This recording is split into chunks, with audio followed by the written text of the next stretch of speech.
Students. Today we're going to talk about stippling. So I included a video tutorial for you guys today. I'm sorry I had to re-record it this morning because when I uploaded it, it had no sound. Don't know why that is, but I re-uploaded it and everything should be great. One thing I wanted to talk to you guys about before I show you stippling, actually two things, is I've seen a lot of the things that you guys have turned in and they're great. But one thing that I notice is across the board, everybody's struggling with this, is space. When we talked about the elements and principles, we talked about space and positive and negative space. So one thing I want you to really pay attention to when you're starting to map out your drawings is space. So like what else, for instance, what I'll see is you'll have a huge piece of paper right here, and then your drawing takes up a tiny bit of it, just a little bit of a section, and then there's nothing around it. So something that I like you to do is give your objects a background and add some, just use the space to your best ability. You've been given a whole piece of paper, just use as much of it as you can. I don't want to see a whole lot of negative space. Also, you'll find when you are doing a drawing, if you add if you make it bigger, then when you are trying to incorporate detail, then it's easier because you don't have to work with this tiny space. So another thing I wanted to go over with you is the light thing again. I know I went over this last week, but it's that important. So over here I have what I chose to draw for you guys today. It's a nail polish bottle and a perfume bottle. I picked it just because of the light. I knew that I could get a shadow from the nail polish, and I knew I could get a lot of shadows from the glass and the perfume bottle. So I picked that. This is it without a light on it. You can see how I can see some shadows, but they're a little difficult to see. It's more lines that I'm focusing on the shadows. But since we're working on shadows now, if I turn on the light, boom, I've got so many different shadows and lights and highlights to work with, and it's a lot more dramatic. So I'm not saying you have to go out and get a lamp, but if you have a lamp and you can take the shade off of it, or if you can work at a desk with a light right next to it, it's really good to have one source of light, not several. If I had this, so right now I have the overhead light off. If I had this lamp on my subject and the overhead light on, then I might get too many shadows too. It's really important to have one major source of light. But you can see how I can see the lights and the darks here. I can see lights and darks in the perfume bottle and the way that the light reflects off of the glass. If I turn it off, I see a lot less. So I want you to remember that when you're picking your subject. But yeah, so we're about to get started. A lot of you have figured out how to submit your drawings. Again, there's always that guide in the journal itself, included in the description, and then if you have any more questions, just email me. But it took me a little bit longer to do this drawing because stippling with the dots, it takes a long time. You'll find that, and your hand might start to cramp. You can use a pencil for this or a marker. If you have like a marker, I prefer it be black. Even if you have like a Sharpie, that's a good idea. Okay, so we're getting started here. You can see how I did the light outline again, just like I did with the other one I showed you, the hatching. So just a little light outline so I know where to put my dots. And again, I sped this clip up by like 400%, so I'm really not making dots this fast. Zoomed in a little bit for you.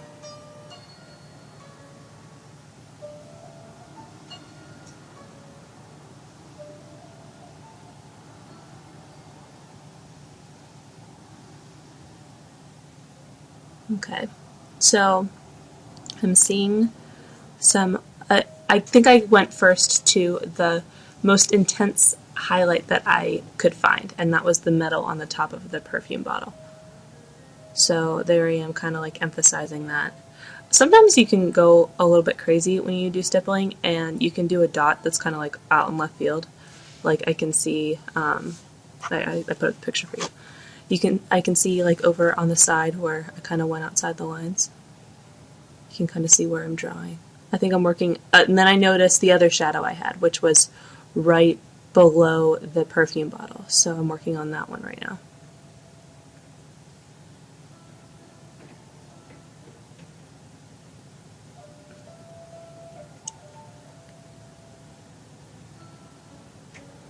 The way that and I don't know how you guys operate, but the way I kind of do things is I'll do things lightly until I'm sure, and then I commit.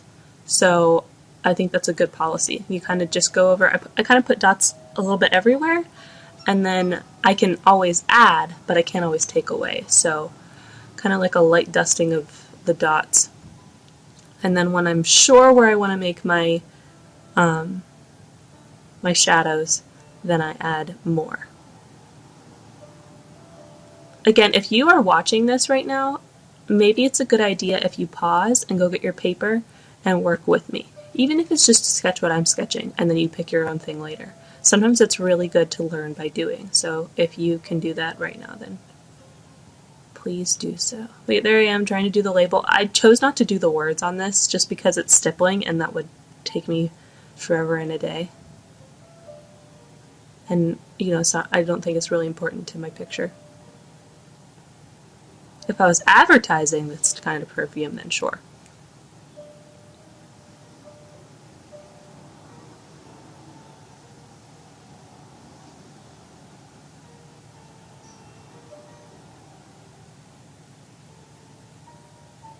There I am doing the top of the perfume bottle. And also, like, this photo helps, but it looks really different to my eye too. You notice that that's why artists tend to like to draw from real life. Your eye picks up more shadows and more variation and more information, as they call it, than any. Watch this short video to receive 30 minutes. Sorry, I'm listening to Pandora Radio. Yeah, so you can see that the my eye's picking up a lot more than you can see in that picture.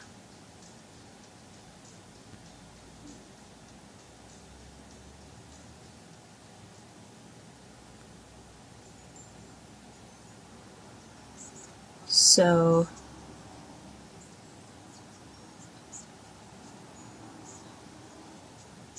I noticed a shadow at the top of the nail polish bottle and the shadow on the one side. I think when I drew this, I didn't like the shape of the top of my nail polish bottle, so I ended up kind of tweaking it as I added my dots.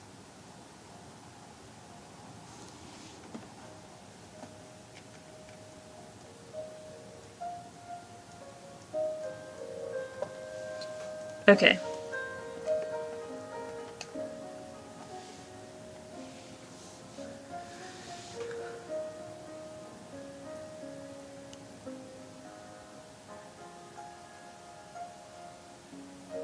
Adding a little bit.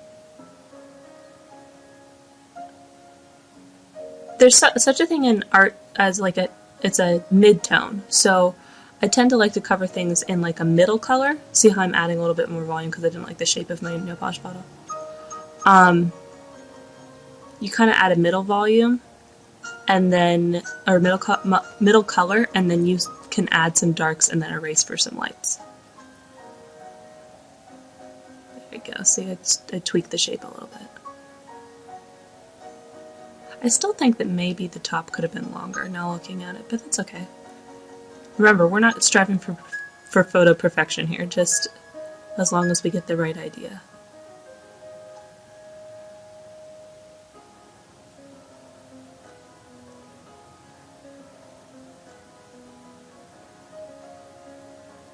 I can see that it's starting to come together a little bit. I don't know what you guys think.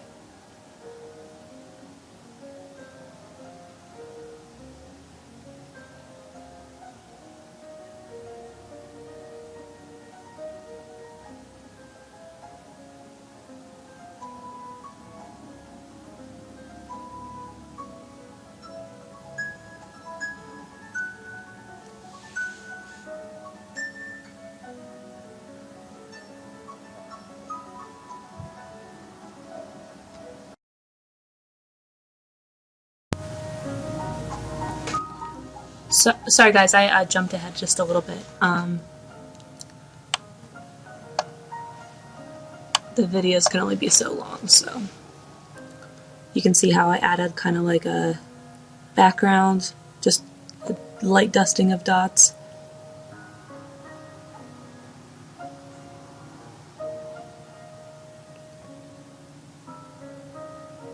I'm adding kind of like a sharper shadow.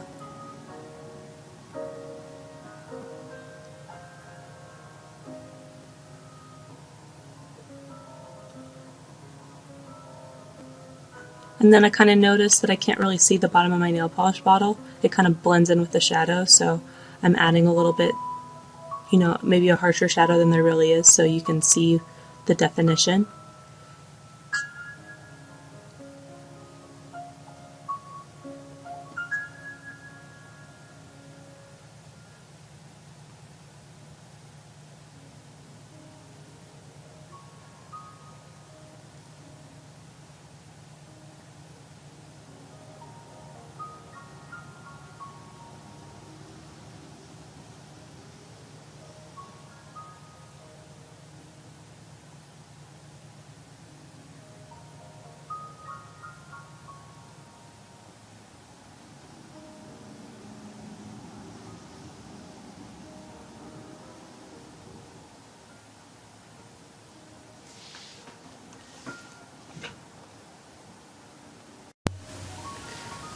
Now I got the eraser, and I'm adding some highlights that I maybe missed.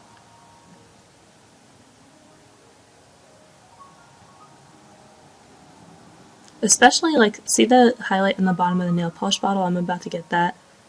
You can see, like, at the bottom where the color of the nail polish stops, and there's like this little glass piece. There's a highlight on the nail polish bottle, and then right below, see? And then I realized that my highlight's too harsh, so then I go back and I add dots over it. There are no rules.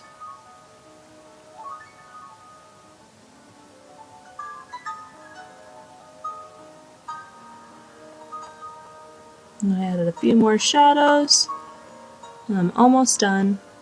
I'm going to take the picture away so you can get the full effect here in a second.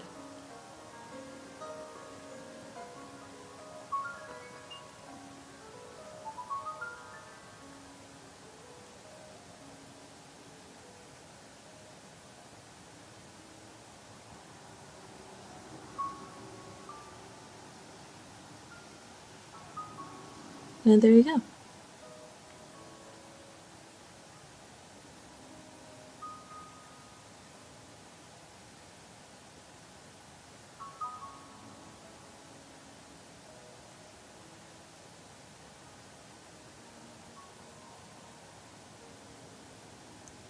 Sometimes the hardest part about doing an art project is finishing it. Like kind of looking at it and saying, you know what, I think I'm done now.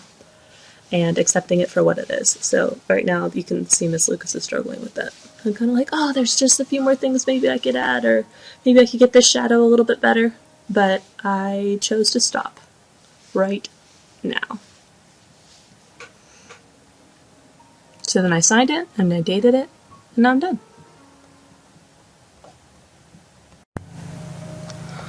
Alright, that's all I have for you. You saw how to do a stippling.